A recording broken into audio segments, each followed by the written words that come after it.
Assalamualaikum warahmatullahi wabarakatuh.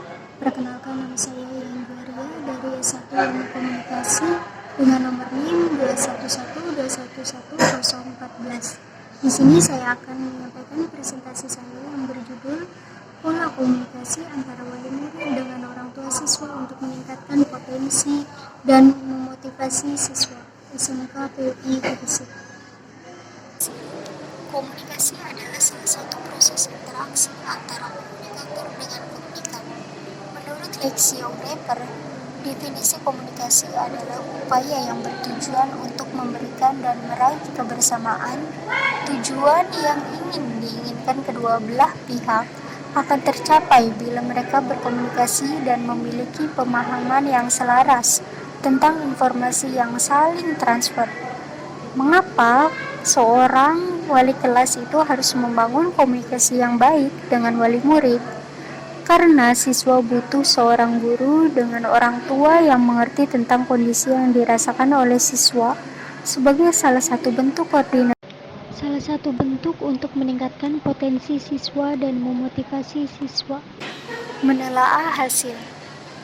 Kita akan membahas yang pertama itu ada pola komunikasi, yang kedua ada dampak komunikasi, yang ketiga ada hambatan komunikasi, yang keempat ada macam-macam komunikasi, dan yang terakhir ada peranan wali kelas dengan wali murid. Pola komunikasi. Pola adalah sebagai suatu bentuk atau model yang digunakan atau yang biasa dipakai untuk membuat dan menghasilkan suatu bagian dari sesuatu. Komunikasi merupakan kegiatan manusia untuk saling memahami atau saling mengerti suatu pesan antara komunikator dan komunikan. Komunikasi pendidikan sebenarnya merupakan komunikasi timbal balik antara pihak satu dengan pihak lainnya dan mengandung unsur, maksud atau tujuan yang diinginkan. Komunikasi pendidikan dilakukan oleh orang tua sebagai pendidik dan anak sebagai terdidik, terutama apabila dilakukan secara sadar dengan tujuan untuk mendidik, yaitu menghantarkan anak menjadi dewasa. Pada era globalisasi sekarang ini, kita perlu mengembangkan dan menguasai berbagai keterampilan untuk menghadapi berbagai masalah, agar kita mampu beradaptasi dan berkembang dengan tuntutan zaman. Salah satunya adalah keterampilan berkomunikasi dengan orang-orang. 1. Komunikasi merupakan proses yang memungkinkan kita berinteraksi atau bergaul dengan orang lain. Tanpa komunikasi, kita tidak akan mungkin mampu berbagi pengetahuan, pengalaman dengan orang lain. Proses komunikasi dalam hal ini melalui ucapan, tulisan, gerak tubuh, dan penyiaran. Oleh sebab itu, komunikasi tidak bisa saling lepas dari kehidupan manusia. Komunikasi diperlukan untuk mengatur irama pergaulan antara manusia. Cara manusia berkomunikasi akan sangat menentukan posisi dan keseimbangannya di tengah masyarakat. Komunikasi akan menjadi satu di antara indikator penting kualitas manusia terhadap berkomunikasi. Kualitas manusia dapat berkomunikasi dengan baik apabila bisa diraih kesuksesan dan meneliti karir dengan cepat dan mudah diterima, serta disenangi oleh orang banyak, dibandingkan dengan orang yang tidak memiliki kemampuan komunikasi yang memadai. Komunikasi sebagai salah satu proses pertukaran ide, pesan, dan kontak, serta interaksi sosial termasuk aktivitas pokok dalam kehidupan manusia. Adanya komunikasi, manusia bisa saling mengenal ide dan pendapat, serta mengembangkan suatu masyarakat dan budaya. Bisa dikatakan bahwa komunikasi memiliki peran penting dalam kehidupan manusia, dan manusia juga tidak akan sulit berkomunikasi ketika ia mampu berkembang dan bertahan. Komunikasi pendidikan sebenarnya merupakan komunikasi timbal balik.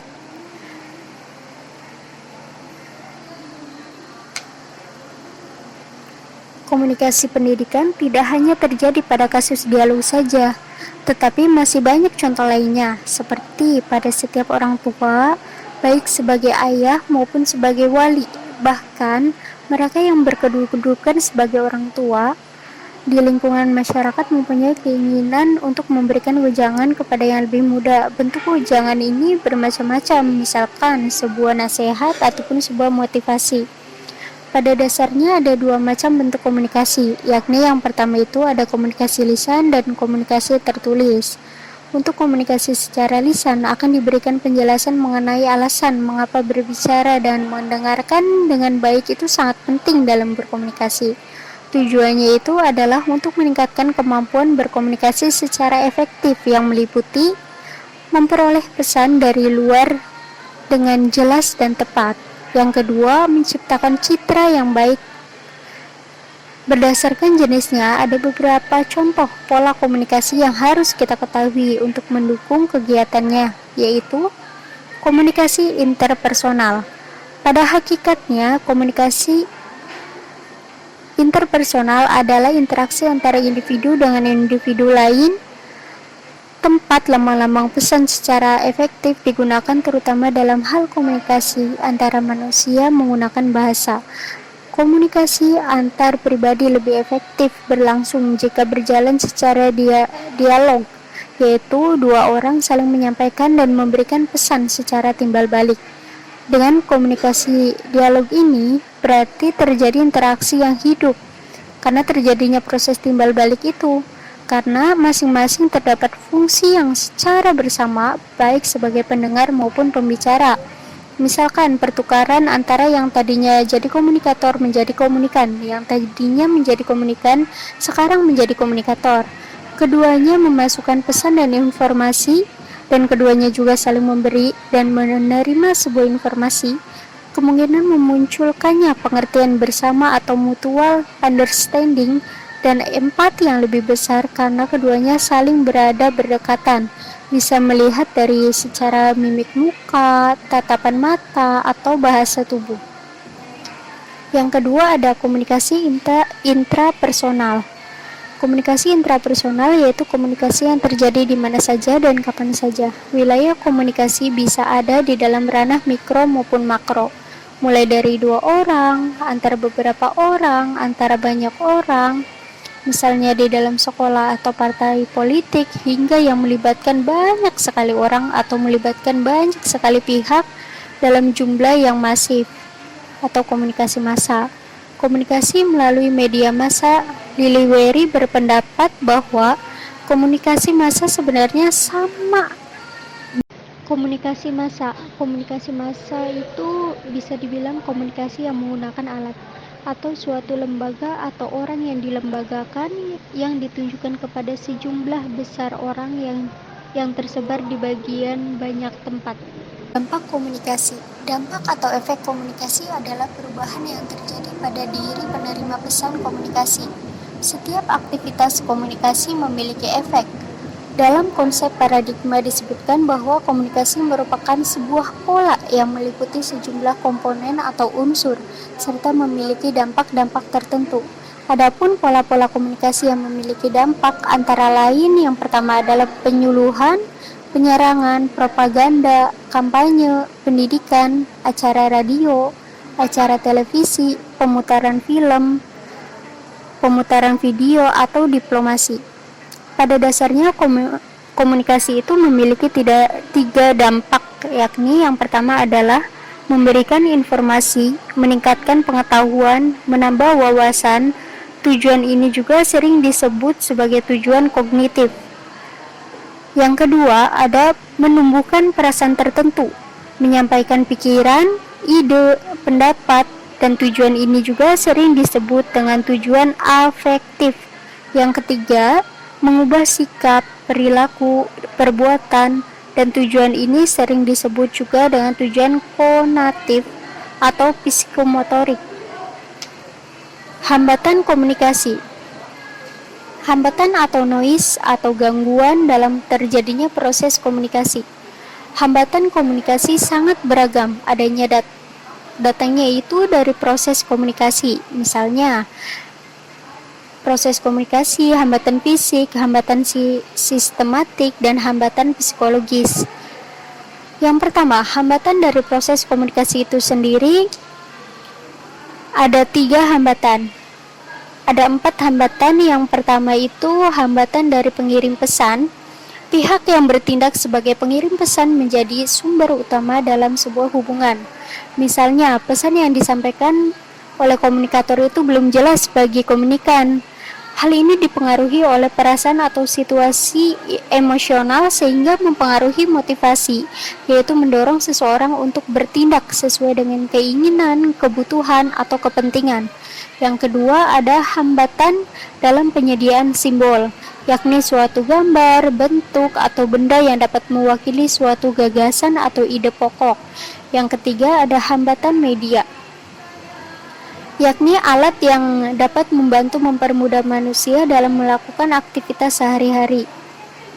Yang keempat ada hambatan dari penerima pesan, yakni penerima pesan orang yang mampu menerima pesan dari pengirim pesan apabila kurangnya perhatian atau mendengarkan pesan dari sikap, prasangka, tanggapan yang keliru dan tidak mencari informasi lebih lanjut. Dan yang kedua ada hambatan fisik yang dapat mengganggu terjadinya proses komunikasi yang efektif, misalnya dari cuaca atau gangguan alat komunikasi lainnya.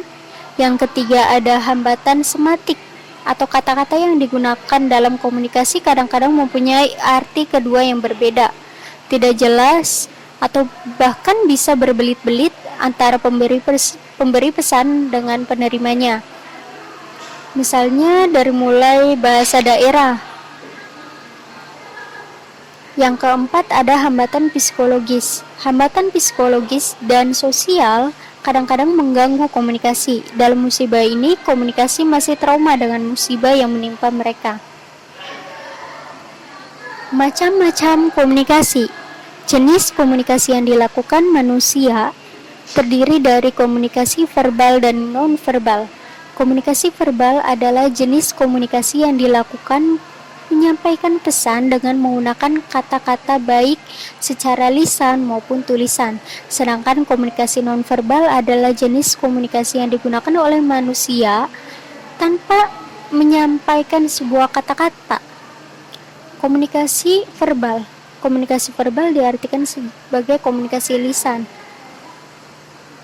Kemampuan komunikasi verbal yang sangat dibutuhkan dan menentukan kesuksesan seseorang dalam menyampaikan sebuah pesan. Prinsip komunikasi verbal yang pertama itu ada bertutur dengan sopan. Kesopanan itu sangat penting ditunjukkan dalam komunikasi sehari-hari. Isi pesan sangat penting untuk disampaikan untuk mencapai tujuan yang diinginkan. Yang kedua ada berkata benar ketika berbicara, yaitu ditandai dengan kejujuran, to the point, tidak berbohong, tidak berbelit-belit. Prinsip ini didukung dengan komunikasi verbal sebab salah satu karakteristik komunikasi verbal menurut Joseph De Vito yakni pelenyapan secara cepat. Karena cepat lenyap, pesan verbal harus mudah dimengerti dengan cepat. Yang ketiga itu ada inklusi. Prinsip inklusi adalah membangun situasi komunikasi yang tidak mencoba mengabaikan kehadiran orang lain dalam sebuah pertemuan atau situasi komunikasi tatap muka.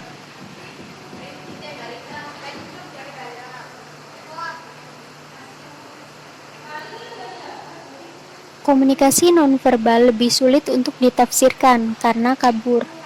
Kekaburan ini disebabkan oleh struktur komunikasi nonverbal yang tidak jelas. Komunikasi nonverbal dapat berbentuk dari bahasa tubuh, tanda, tindakan, perbuatan, objek. Bahasa tubuh bisa berupa raut wajah, gerak kepala, gerakan tangan, gerak-gerik tubuh, mengungkapkan perasaan, isi hati, isi pikiran, kehendak, dan sikap orang. Tanda-tanda dalam komunikasi nonverbal bisa mengganti kata-kata bendera dengan rambu-rambu lalu lintas seperti di darat, laut, maupun udara. Yang ketiga ada tindakan atau perbuatan. Yang keempat ada objek-objek yang membentuk suatu komunikasi nonverbal dan juga bisa menggantikannya dengan kata, tetapi dapat menyampaikannya dengan arti tertentu, misalnya pakaian, aksesoris, rumah, perabot rumah, atau yang lainnya. Peranan wali kelas dengan wali murid. Wali kelas sebagai salah satu monitor penghubung dari pihak sekolah dengan pihak wali murid secara langsung untuk memberikan laporan perkembangan siswa, menganalisis siswa, memberikan motivasi kepada siswa, memberikan laporan kehadiran siswa, dan wali murid adalah salah satu orang yang ditunjuk sebagai wali seorang siswa atau seorang terdidik, bisa orang tua, kakak dari siswa, saudara siswa, maupun siapapun. Kesimpulannya adalah menjadi salah satu ikon penghubung antara pihak sekolah dengan wali murid dalam rangka pembentukan sikap untuk memicu keberhasilan potensi siswa dengan melakukan berbagai macam pola komunikasi sebagai upaya pendekatan.